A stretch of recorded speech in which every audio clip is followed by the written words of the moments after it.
Cek, halo sobat nih, gas lagi dah Silang, langsung aja gaskan. Mereview sedikit dari part sebelumnya, saat ini Silang dia menunggu istrinya untuk dapat melahirkan, tapi ternyata udah 3 hari Mulan berkontraksi, namun belum juga melahirkan hingga membuat Silang dia sangat-sangat panik. Namun setelah diberikan sedikit reaksi dan juga rangsangan diberikan oleh Silang, membuat Mulan pada akhirnya dia melahirkan seorang putra laki-laki yang segelar biasa, tampan dan juga memiliki garis keturunan emas yang tentunya hal itu juga mengejutkan bagi Shenlang ketika dia mendapatkan putranya ternyata memiliki garis keturunan emas. Di sini Shenlang dia nggak menyangka bagaimana mungkin putranya memiliki garis keturunan emas yang bahkan jauh lebih kuat yang dimiliki dari Dangxia dan juga Putri Aruna, yang membuat Shenlang dia pun berpikir kalau sepertinya putranya ini mengalami mutasi genetik yang sangat-sangat langka. Karena saat ini dia lahir aja udah gede, waduh. Dan di sini untuk emak mertua, dia pun bertanya kepada Shenlang akan diberikan nama siapa putra dari Shenlang, yang membuat Shenlang dia pun berencana untuk dapat memberikan nama putranya sebagai Senpi, yang membuat Shenlang dia pun digeplak sama emaknya. Bagaimana mungkin, masa iya ngasih nama putra yang bener aja, ucap dari Shenlang. Tidak, ucap dari emaknya Shenlang. Dan di sini Shenlang dapat mengatakan kalau dirinya akan memberikan nama putranya sebagai Shenyi, ucap dari dirinya, yang membuat emaknya juga tambah kesal. Bagaimana enggak, Kaisar padahal sebelumnya udah memberikan nama yang bagus untuk anak dari Shenlang, Mas Agus. Waduh. Namun di sini untuk Mulan yang mendengar itu semua, dia pun cukup senang dan dia pun setuju untuk dapat memberikan namanya sebagai Shenyi karena itu terdengar seperti Shenlang, Shenyi. Mulan tidak keberatan dengan nama itu. Di sini Mulan dia juga meminta kepada Shenlang untuk membiarkan dirinya melihat putranya karena dia ingin memeluk putranya itu, yang membuat Shenlang dia pun mengizinkannya. Dan di sini Shenlang dia juga menyadari kalau saat ini Mulan sepertinya kondisinya udah semakin baik, sudah sedikit kembali normal karena saat ini dia udah tidak lagi demam dan juga sepertinya baik-baik saja, pikir dari Shenlang. Tapi di sini untuk Mulan dia merasa kalau tubuhnya semakin lama semakin lemah, yang membuat Mulan dia mengatakan kepada Shenlang kalau dia sangat-sangat mengantuk, yang membuat Shenlang dia pun tahu kalau ini adalah kondisi yang sangat-sangat berbahaya, yang membuat Shenlang dia pun menyadari kalau ternyata Mulan perlahan-lahan tensinya semakin turun. Begitu juga dengan denyut nadinya serta pernafasan yang semakin lemah, yang membuat Shenlang dia pun tahu tanda-tanda vital yang dimiliki oleh Mulan semakin melemah, yang membuat Shenlang dia meminta kepada Mulan untuk jangan sampai dia tertidur. Namun menyadari kondisi darurat yang dimiliki oleh Mulan, membuat emaknya meminta kepada Lu Bing untuk segera memanggil seluruh tabib-tabib terbaik yang dimiliki oleh keluarga Jin yang ada di sekitaran dari tempat ini. Dan untuk Shenlang dia pun menyadari kalau sepertinya ada yang tidak beres dan dia meminta kepada mereka untuk segera memanggil para Grandmaster untuk dapat memberikan mentransfer energi spiritual mereka kepada Mulan. Dan benar aja, kini seorang Grandmaster pun melakukan apa yang diucapkan oleh Shenlang. Dia mulai menyalurkan energi internalnya untuk dapat diberikan kepada Mulan. Dan apa yang dilakukan oleh Grandmaster ini sedikit membantu Mulan. Kondisinya agak sedikit lebih membaik, tapi ternyata itu semua tidak berlangsung lama karena Grandmaster itu energi internalnya juga habis, yang membuat Shenlang dia meminta kepada mereka untuk segera memanggil seluruh Grandmaster lainnya lagi. Dan benar aja, kini mereka semua mulai ganti-gantian. Dan kini ketika mereka semua bergantian untuk dapat memberikan energi internalnya kepada Mulan, ternyata itu semua tidak terlalu berpengaruh kepada Mulan, yang membuat Shenlang dia terlihat sangat-sangat panik ketika dia menyadari kalau energi internal yang ditransfer kepada Mulan ternyata tidak banyak memberikan pengaruh apapun, yang membuat Shenlang dia pun khawatir karena kondisi Mulan semakin lama semakin drop, denyut jantungnya semakin melemah, begitu juga dengan pernafasan serta tensinya, yang membuat Shenlang dia pun tahu kalau ini adalah kondisi yang sangat gawat darurat. Bahkan saat ini untuk Shenlang dia juga menggunakan semua ilmu kedokteran yang ia miliki untuk dapat membantu Mulan, tapi ternyata semua bahan yang telah ia masukkan, ia injeksikan, ternyata tidak ada satupun yang berpengaruh kepada Mulan, yang membuat Shenlang dia pun gak tahu apalagi yang harus ia lakukan. Di sini Shenlang dia terlihat sangat-sangat frustasi ketika Mulan pada akhirnya jatuh masuk ke dalam fase koma. Bahkan saat ini Shenlang dia merasa kalau denyut jantung, nafas dan juga tanda-tanda vital lainnya semakin lama semakin melemah, yang membuat Shenlang dia pun tahu jika ini terus berlanjut tentunya ini akan sangat berbahaya untuk Mulan. Bahkan ini semua bisa berakibat Mulan yang tidak terselamatkan, pikir dari Shenlang. Namun dikala Shenlang dia sedang panik-paniknya, di sini putranya Shenyi dia terus menangis, yang membuat Shenlang dia pun semakin sakit kepala ketika dia harus memikirkan bagaimana caranya untuk dapat menyelamatkan istrinya. Di sisi lainnya putranya terus meminta perhatian dari dirinya juga, yang membuat Shenlang dia pun meminta kepada Lu Bing untuk segera membawa Shenyi untuk pergi dulu karena dia butuh fokus untuk dapat merawat merawat Mulan, ucap dari Shen Lang.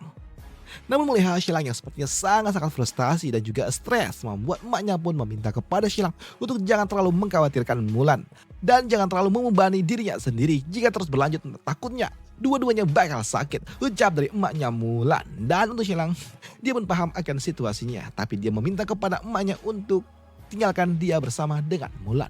Di sini Xilang dia membutuhkan waktu dan juga ketenangan untuk dapat memikirkan langkah apa yang harus ia lakukan. Bahkan saat ini Xilang, dia gak peduli dengan apa yang ada di istana. Dia gak peduli dengan perang yang ada di garis depan dan juga para pasukan Nirvana. Xilang dia gak peduli karena saat ini fokusnya hanya untuk Mulan.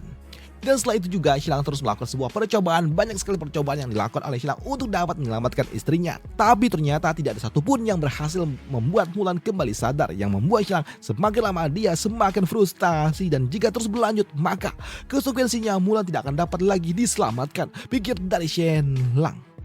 Dan bahkan itu juga telah berlangsung selama 7 hari. Dan di sini untuk Xilang dia juga nggak menyadari kalau ternyata saat ini putranya udah bisa berjalan bersama dengan Luo Bing, yang membuat Xilang dia juga kaget ketika dia melihat kalau ternyata putranya udah bisa jalan padahal baru 7 hari.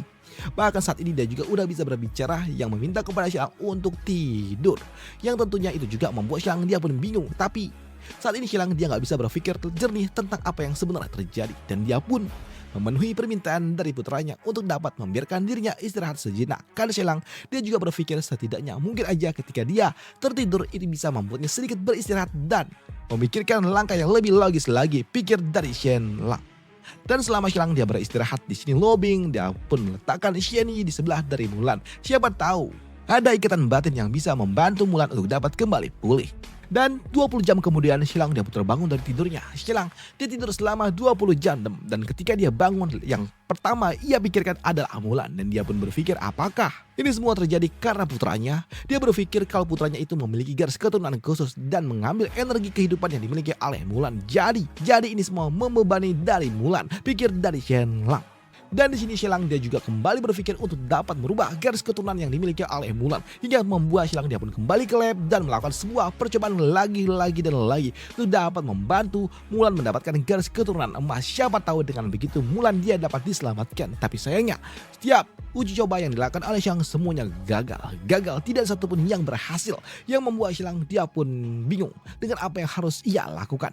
Bahkan saat ini Xilang dia telah mendapatkan semua herbal ajaib yang didapatkan oleh kamar dagang Tiando untuk dapat membantu Mulan. Tapi sayangnya tidak ada satupun yang berhasil ditemukan oleh Xilang untuk dapat membuat ramuan untuk Mulan, yang membuat Xilang dia pun shock, stres dengan apa yang ia lakukan. Namun ternyata berita tentang apa yang telah terjadi kepada Mulan juga telah tersebar sampai ke ibu kota, yang membuat para pejabat yang tidak menyukai Xilang mereka semua sangat-sangat senang dengan apa yang terjadi dengan Mulan, karena itu akan membuat Xilang dia semakin hancur. Dan itu juga telah sampai kepada Kaisar, yang membuat Patua Qasim Li dia pun bertanya kepada Kaisar apa yang harus mereka lakukan. Apakah mereka akan mengirimkan tabib istana, ucap dari Patua Qasim Li. Tapi untuk Kaisar dia pun tahu kalau Xilang adalah dokter terbaik yang dimiliki oleh kekaisaran ini. Dan untuk para tabib itu mereka semua tidak ada gunanya, pikir dari Kaisar. Bahkan saat ini untuk Kaisar dia juga terlihat sangat frustasi. Bahkan dia sampai meminta bantuan dari Akademi Tianhe, dan dia juga meminta bantuan dari putri pertamanya untuk dapat mengirimkan utusan terbaik yang dimiliki oleh Akademi Tianhe untuk membantu Xilang. Tapi sayangnya putri pertama tidak mau melakukannya karena dia memiliki hubungan yang tidak baik dengan Xilang, karena Xilang sebelumnya mengabaikan peringatan yang ia berikan. Yang tentunya itu membuat Kaisar dia terlihat sangat frustasi. Dia pun kesal dengan putri pertamanya, tapi dia juga gak bisa melakukan apapun mengingat dia juga tahu dia gak memiliki hubungan yang baik dengan putri pertamanya, pikir dari Kaisar. Namun melihat Kaisar yang frustasi membuat Slirbian, dia meminta kepada Kaisar untuk jangan terlalu khawatir, walaupun saat ini putri Ninghan dia mengabaikan Kaisar. Di sini Kaisar dia pun mengatakan kepada seluruhnya kalau Putri Ninghan tidak lagi pernah menganggap dirinya sebagai ayahnya. Mengingat mereka juga tidak pernah bertemu sejak 10 tahun lalu. Bahkan mereka hanya bertemu ketika Putri Ninghan datang untuk dapat bertemu dengan Xilang, bukan bertemu dengan dirinya, ucap dari Kaisar. Dan hal itu pun juga tidak dibantah oleh Slirbian. Namun di sini Slirbian dia pun yakin kalau Xilang pasti dapat melewati ini semua, ucap dari Slirbian yang hanya bisa memberikan support moral kepada Kaisar. Dan ternyata waktu terus berlanjut hingga setengah bulan kemudian, membuat Xilang dia juga semakin bingung dengan apa yang harus ia lakukan. Waktu telah berjalan selama setengah bulan, tapi semua tidak berjalan dengan lancar. Saat ini Mulan dia telah jatuh ke dalam fase koma yang membuat Xilang dia pun nggak tahu apa lagi yang harus ia lakukan. Bahkan tidak lama setelah itu juga muncul utusan yang dikirim oleh putra mahkota, dan itu adalah selir ini yang datang dan bersedia untuk melakukan sebuah kesepakatan dengan Xilang, di mana dia mengatakan kalau dirinya akan membantu Xilang mengirimkan orang-orang yang berasal dari Akademi Tianhe untuk membantu Mulan dengan syarat Xilang dia harus menyerahkan pasukan Nirvana yang ia miliki. Dan juga metode bagaimana caranya membuat ramuan untuk dapat menciptakan para pasukan Nirvana. Di sini, selir ini dia pun mengatakan kepada Xilang kalau dia meminta semua ilmu pengetahuan yang dimiliki oleh Xianlang untuk dapat menciptakan pasukan Nirvana. Dengan begitu maka mereka akan mengirimkan orang-orang yang bekerja di Akademi Tianhe untuk dapat membantu Mulan. Tapi untuk Xilang, dia mengatakan kalau dia nggak bisa menerima itu semua. Bahkan dia meminta kepada Raja Pedang Li untuk segera menghancurkan mereka semua. Ucap dari Xilang yang sangat-sangat marah, dan itu membuat Raja Pedang Li dia pun langsung mengambil sikap tegas. Tapi ketika dia akan melakukannya, di sini selir ini dia juga dijaga oleh dua orang Grandmaster lainnya, yang membuat gadis ini dia mengatakan kepada Xilang kalau Xilang dia nggak punya pilihan lain selain menyerahkan semua metode itu untuk dapat menyelamatkan Mulan. Di sini gadis ini dia mengatakan kepada Xilang kalau Xilang hanya bisa memilih menyelamatkan Mulan atau memberikan ramuan ajaib dari dibalik penciptaannya pasukan Nirvana. Ucap dari gadis ini yang membuat Xilang dia pun kesal, di mana dia mengatakan kalau dia tidak akan pernah meninggalkan istrinya dan dia bersumpah kalau dia akan menghancurkan kalian semua. Ucap dari Xianlang, tapi perkataan itu malah diketawai oleh gadis ini, selir yang dimiliki oleh putra mahkota. Namun ternyata setelah orang-orang ini pergi, beberapa hari kemudian orang-orang yang berasal dari Akademi Tianhe mereka pun datang. Walaupun Xianlang juga nggak tahu siapa yang mengirim orang-orang ini. Apakah putra mahkota atau putri Ninghan? Xianlang nggak tahu. Orang-orang dari Akademi Tianhe mereka semua datang untuk dapat membantu Xianlang menyelamatkan Mulan. Tapi di sini untuk Xianlang dia juga sedikit curiga dengan orang-orang ini. Tapi karena dia nggak punya pilihan lain, siapa tahu orang ini bisa membantu Mulan, Xianlang dia pun mempersilakannya. Di sini orang-orang dari Akademi Tianhe mereka mencoba untuk dapat melihat kondisi dari Mulan, tapi sayangnya mereka tidak menemukan apapun. Mereka hanya melihat dan juga mengecek tanda-tanda vital yang dimiliki oleh Mulan, dan mereka bahkan tidak sampai memberikan diagnosis apapun. Bahkan saat ini mereka juga meminta untuk dapat melihat putra dari Xianlang. Siapa tahu ini semua ada hubungannya, yang membuat Xianlang dia agak sedikit khawatir apakah dia harus melihatkan putranya kepada orang-orang ini, mengingat mereka semua adalah musuh dari Xianlang. Tapi di sini Xianlang karena dia nggak punya pilihan lain, dia pun mengizinkannya, membiarkan mereka untuk dapat melihat putra satu-satunya yang ia miliki. Tapi di sini sebelum Xianlang melakukannya, dia juga cukup terkejut ketika dia melihat putranya kalau ternyata putranya saat ini garis keturunan emasnya tiba-tiba aja menghilang.